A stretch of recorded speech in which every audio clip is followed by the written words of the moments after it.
What's going on, Dub Nation? Welcome into Warriors Today by Chat Sports. I'm your host, Allie Barefoot. I know we've been talking a lot about potential trades that's going to happen for the Warriors, talking about where Klay Thompson's going to go, what's Chris Paul going to do, but I want to talk about the younger guys here on today's show and how they could possibly start to be the future of the Warriors franchise once that big three is all said and done. So let's go ahead and start off with Brandin Podziemski, who did just come in 5th place in NBA's Rookie of the Year. And it's tough because everybody and their mother knew it was going to be Victor Wembanyama. We knew that was going to happen. Chet Holmgren also, who technically wasn't a rookie but was a rookie.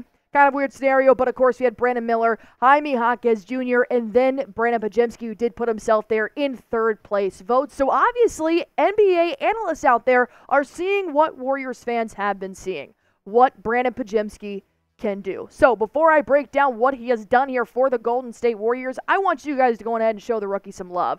Spam number 2 in the comment section below. You never know what kids are doing these days. They're always on YouTube. And if he does come across Warriors Today by Chat Sports, I want him to see love in the comments. Spam your 2 if you're excited for Podziemski moving forward for what he can do for the Golden State Warriors. But before we get ahead of ourselves, let's take it back a year. Let's see what the rookie did in his first year in the NBA. And let me tell you, he didn't look like a rookie when it came to confidence. This kid is a dog. He averaged about 9 points a game, 3.5 assists, 45% from the field, and 38% from the three-point line. Obviously, that's not his main role to shoot from downtown. What his main role actually ended up being was rebounding. This kid was cleaning the glass left and right, especially on O-boards, and you guys know I'm a fan of a guard who stays behind to get that offensive glass. So, with that being said, I think Podziemski was a steal at number 19. And this is old news. We knew he was a steal from when we got him in the NBA draft last year. At number 19, of course, Brandon Miller went ahead of him. Jaime Jaquez Jr. went ahead of him. You got Scoot Henderson all the way up there in the top 5. But Podziemski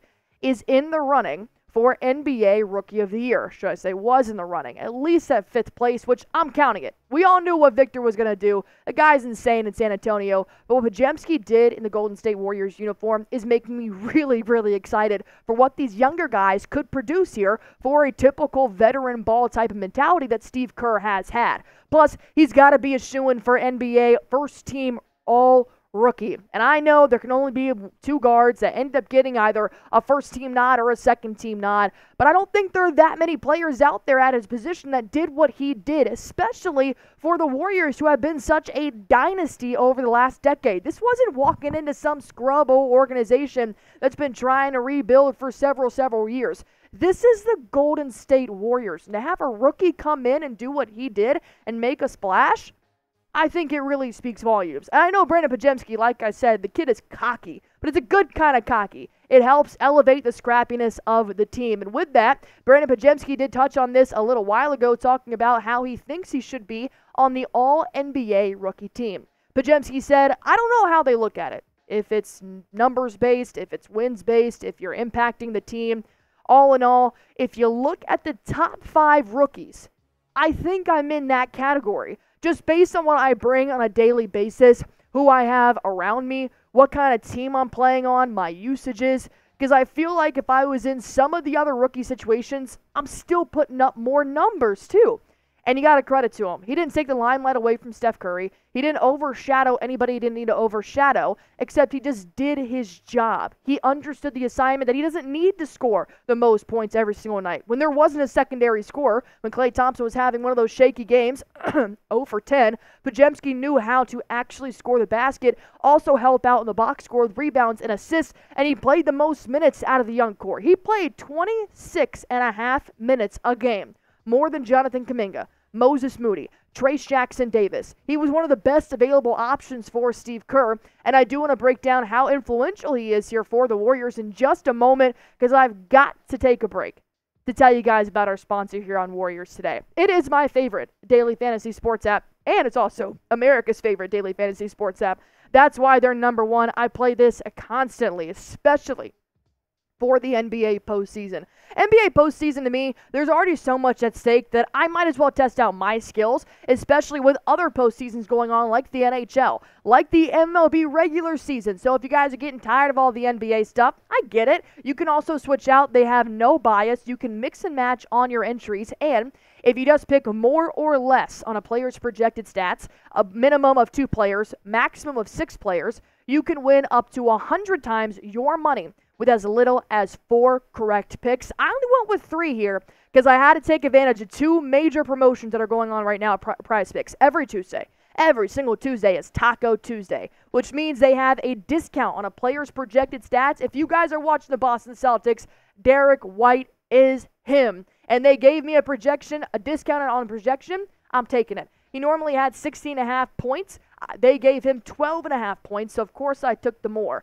Plus, Jason Tatum and Donovan Mitchell are also a cool little promotion here for NBA postseason. If you win an entry that's got a star player, aka a player and a star, if you win your entry, it pays out 10% of the star players that you guys have. So if you guys want to copy mine, highly suggest doing so. If not, you can make your own. Go to prizepicks.com/CLNS. Use that promo code CLNS for a first-time deposit match up to $100. Pick more, pick less. It is truly that easy to test out your skills. Let's talk about Brandin Podziemski's skills. His advanced stats. This is what he ranked on the Golden State Warriors this year. This kid is young. This kid is a rookie, and he led the team in offensive rating with 117.5. He led him in plus-minus, plus 3.6. And rebounds per game, he came in second behind Draymond Green with nearly 6 boards a game. You got to tell me that's not scrappy. Tell me that does not scream he gets the job done. And net rating, he was second, 5.9. So obviously, stepping into this veteran ball, he knew what he was doing. He came with a certain type of confidence. I loved watching him play. I love fast guards. I love scrappy guards that know when and where to be. His off-ball movement was constant, which I also love. It really draws defenders away when Steph Curry has been teaching defenders the last 10 years how to double team and how to always look for Steph Curry. Podziemski took them away from him, which I love that as well. And it's not easy coming into Kerr's mentality here, which is veteran ball. It has been veteran ball for the last 10 years. He tells the rookies, hey kid, we appreciate you. We're really glad to have you here. Great draft pick. Great assets that you got, but you're going to be on the bench for a couple of years. We're going to let Klay Thompson, Draymond Green, and Steph Curry just do what they do. Didn't work this year. So to have Podziemski step up, especially in the game where Draymond Green and Klay Thompson both got ejected within the first minute of the game, Podziemski stepped up and he dropped over 20 points. And that's when Steve Kerr was like, this kid's special. So I think Pods is becoming one of the easiest access players here for Steve Kerr, and I think that he could be moving forward if the Warriors decide to keep him. And if they do decide to keep him, my question to you guys is, could he ever potentially become the face of the franchise? Steph Curry will be the face of the franchise for years, even after he has retired, because he's been so influential, not just to the Bay Area, but to the NBA. But does Podziemski have that drive, have that scrappiness, have that assets to be able to be like, hey, Golden State Warriors, I'm here. I want to bring championships to your team, and here's what I can do. Comment why or why not. Plus, I want to talk about if they are going to move towards a younger type of roster, you don't need Chris Paul if you've got Podziemski, in my opinion. I know Chris Paul led the second unit. I know it's Chris Paul, and he's been a veteran, and he's done wonders in his time in the NBA, but he's heading in now to upwards of 20 years in the league. And I just think that if you're paying him $30 million a year and you've got Podziemski, who's doing more than what Chris Paul did for the Warriors this season, you don't need CP3.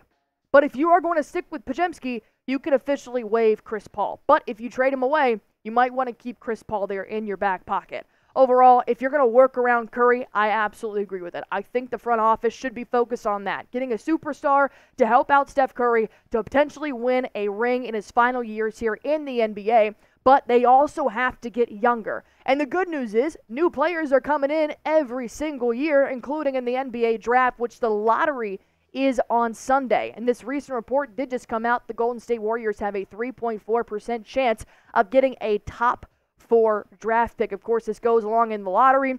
Any team that did not end up in the playoffs goes into the lottery to see who gets a top 4 pick. So 3.4% is not a lot, but at least it's something. And Brandin Podziemski's already proved to the Warriors it doesn't have to be a top 4 pick.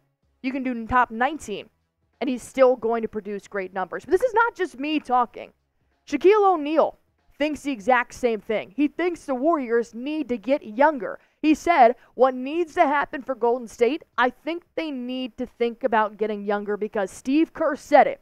They can't be on top forever. And unfortunately, although Steph Curry is still having MVP numbers, their time is slowly coming. Draymond Green thought about retiring. Klay Thompson, I don't want to get into it. We already saw what he can do this past year. And Steph Curry is still Steph Curry. But after that, you got a little bit of holes in your roster. I think if you start to fill them with mid-20-year-olds, early 20-year-olds, you can really start to rebuild this franchise here. So I want you guys to go ahead and name an NBA player that impressed you this season that's on the younger side. Let me know what you guys think. I mean, obviously mine is Jonathan Kuminga, but he plays for the Warriors. I think that's a double just a great pick up there for the Warriors. So go on ahead and name a young NBA player that impressed you so far this season. And while you guys are doing that, go ahead and hit that sub button for me on Warriors Today by Chat Sports. I'll give you guys the latest on everything you need to know about your favorite team in the Bay Area.